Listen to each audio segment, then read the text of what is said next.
ఇటీవలే ఖమ్మంలో జరిగిన జాతీయ పురస్కారాలు పుడమిరత్న పురస్కారాల్లో వివిధ ప్రముఖుల చేత ఉత్తమ జాతీయ సేవా రంగం చేత భారత్ సేవారత్న పురస్కారం దక్కడం జరిగింది.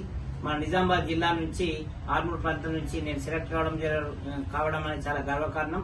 అదేవిధంగా మన తెలంగాణ నుంచి 30 మంది, మరి ఆంధ్రప్రదేశ్ నుంచి 30 మంది అక్కడ సన్మానించడం జరిగింది.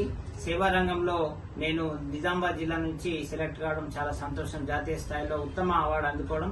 గత 15 సంవత్సరాల నుంచి ఆర్మూర్లో వ్యక్తిగత ఖర్చుతో మరి కరోనా సమయంలో కావచ్చు, ఎప్పుడైనా కావచ్చు, నా వంతు సహాయ సహకారాలు ఎప్పుడు అందిస్తుంటారు కాబట్టి ఈ అవార్డు దక్కడం చాలా ఆనందంగా ఉంది. ఈ సందర్భంగా భారతీయ ప్రవాస అధ్యక్షులు కొట్టపాటి నరసింహ నాయుడు గారు వారి యొక్క కార్యాలయంలో పిలిచి వారు సన్మానించి ప్రత్యేకంగా అభినందనలు తెలిపి ఎప్పుడు ఎల్లవేళ్ల సహకారం ఉంటుందని వారు హామీ ఇచ్చారు. గతంలో కూడా నా సేవకు ఎల్లప్పుడూ కూడా సహకరించారు. అందుకు వారికి ప్రత్యేకంగా ధన్యవాదాలు తెలుపుతున్నాను. చేస్తున్నటువంటి సామాజిక సేవను గుర్తించి మరి పుడమి సాహితీ వేదిక అనేటువంటి సంస్థ వాళ్ళ యొక్క 6వ వార్షికోత్సవం సందర్భంగా పుడమి రత్న జాతీయ విశిష్ట సేవా పురస్కారం ఇచ్చి మరి వారిని గౌరవించి అవార్డు ఇచ్చిండ్రు. నేను ఈరోజు migrants rights and welfare forum తరఫున ఆయనను పిలిచి మా కార్యాలయానికి మరి నేను సత్కరించడం జరిగింది, సన్మానించడం జరిగింది.